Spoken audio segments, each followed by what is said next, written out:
तर उत्तर प्रदेशमधील राम मंदिर उडवून देण्याची धमकी देण्यात आली आहे। मुंबई पोलिसांच्या नियंत्रण कक्षाला असा फोनच आल्याची माहिती आहे। फोन करणाऱ्याचा पोलिसांकडून सध्या तपास सुरू आहे।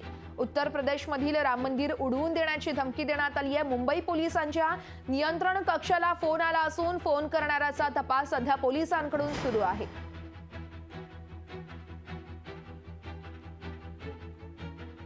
मुंबई पोलिसांकडून खरं तर तपास सुरू आहे। मुंबई पोलिसांच्या नियंत्रण कक्षाला हा फोन आलाय। उत्तर प्रदेशमधील राम मंदिर उडवून देण्याची धमकी देण्यात आली आहे। नेमका कोणी फोन केला यावरती आता पोलीस अधिकचा तपास करतायत। फोन करणाऱ्याचा पोलिसांकडून युद्ध पातळीवरती तपास सुरू आहे। मुंबई पोलिसांच्या नियंत्रण कक्षाला खरं तर हा फोन आलाय। उत्तर प्रदेशमधील राम मंदिर उडवून देण्याची धमकी या फोनद्वारे देण्यात आली आहे। उत्तर प्रदेशमधील राम मंदिर उडवून देऊ असा धमकीचा फोन मुंबई पोलिसांच्या नियंत्रण कक्षाला आलाय।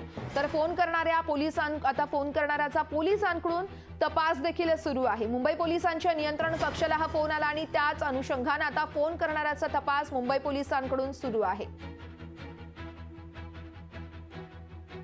या संदर्भात अधिक माहिती जाणून घेऊयात। आमच्या प्रतिनिधी मीनाक्षी मात्रे आपल्यासोबत फोन लाईन वरून जोडल्या जात आहेत। मीनाक्षी, नेमके काय अपडेट आहेत?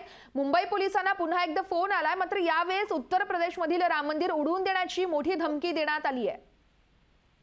खरं आहे वर्षा, आपण पाहतोय की शनिवारी मध्यरात्री जे आहे हा फोन कॉल आलेला आहे आणि सोबतच आपण पाहतोय की उत्तर प्रदेशातल्या भव्य राम मंदिरावरती हमला करणार असल्याची देखील माहिती जी आहे या फोनद्वारे मुंबई पोलिसांना दिलेली आहे आणि मुंबई पोलिसांच्या नियंत्रण कक्षाला हा फोन कॉल आला होता। सोहम पांडे नावाचा जो व्यक्ती आहे ज्याने मुंबई नियंत्रण कक्षाला शनिवारी मध्यरात्री फोन करून ही संपूर्ण माहिती दिलेली आहे, कारण त्याचाच मित्र नंदकिशोर सिंह हा सध्या आपण पाहिलं तर आरपीएफचा स्टाफ आहे, ही देखील माहिती त्यांनी दिलेली आहे। आणि नंदकिशोर सिंह हा आग्रा ते मुंबई प्रवास करत असताना आग्रा अदबपूर या ठिकाणी रहिवासी जो आहे सोहेल कुरेशी हा राम मंदिरावरती हल्ला करणार असल्याची माहिती जी आहे त्याला समजली आणि त्याच वेळी त्याने मुंबई पोलिसांना संपर्क साधून ही सगळी संपूर्ण माहिती जी आहे ती दिलेली आहे। त्यामुळे आपण पाहू शकतो की या दरम्यान सोहम पांडे यांनी दिलेल्या या माहितीनुसार मुंबई पोलिसांनी